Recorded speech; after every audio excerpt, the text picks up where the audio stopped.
पाचगणी घाटातील वणव्यामुळे निसर्गाची होते हानी। पसरणी म्हणजेच पाचगणी घाटात वारंवार पेटवल्या जाणाऱ्या वणव्याने वनसंपदेचे अपरिमित नुकसान होत आहे। प्राणी पक्षी सरपटणाऱ्या या वन्यजीवांचा ऱ्हास होतोय। वन विभागाची डोकेदुखी वाढते। पक्षी प्राणीमित्र निसर्गप्रेमी व पर्यटकांचा संताप। नमस्कार, मी श्री संजीव महामुनी।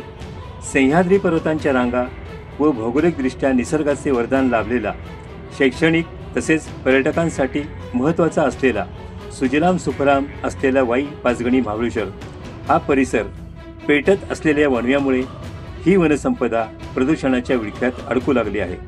त्यामुळे निसर्गप्रेमी व पर्यटकांमध्ये संतापाची भावना निर्माण होऊ लागली आहे। निसर्गाचा ऱ्हास उघड्या डोळ्यांनी पाहावा लागत आहे। या परिसरात वणवा लागण्याचे सत्र वर्षानुवर्षे सुरू आहे। त्यामुळे झाडे झुडपे भस्मसात होऊ लागले आहेत। काही दिवसापासून चित्रपटासाठी प्रसिद्ध असलेल्या टेबल लँडच्या पायथ्याशी रात्रीच्या वेळी संपूर्ण परिसर हिरवळीने भरला असताना सुकलेल्या गवताला लागलेल्या की लावलेल्या आगीवर नियंत्रण मिळवता आले असते तर हिरवागार परिसर काळवंडला नसता, वनसंपदेला जीवदान मिळाले असते असे बोलले जात आहे।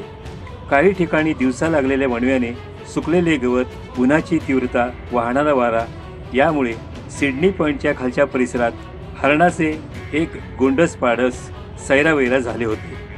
वणव्यामुळे वन्य प्राणी पक्षी यांचे अस्तित्व धोक्यात आलेबाबत पाचगणी पालिकेचे स्वच्छता अभियान अँबॅसिडर, निर्माता, दिग्दर्शक, अभिनेते आमीन हाजी यांच्या म्हणण्यानुसार वन्य प्राण्यांचे संरक्षण, जंगलाची राखण व हा प्रदेश संरक्षित करणे अत्यंत गरजेचे आहे।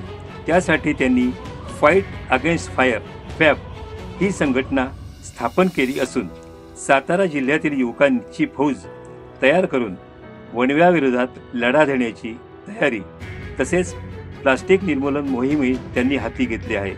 यासाठी निसर्गप्रेमींनी सहकार्य करण्याचे आवाहन आमीन हाजी यांनी केले आहे। धन्यवाद।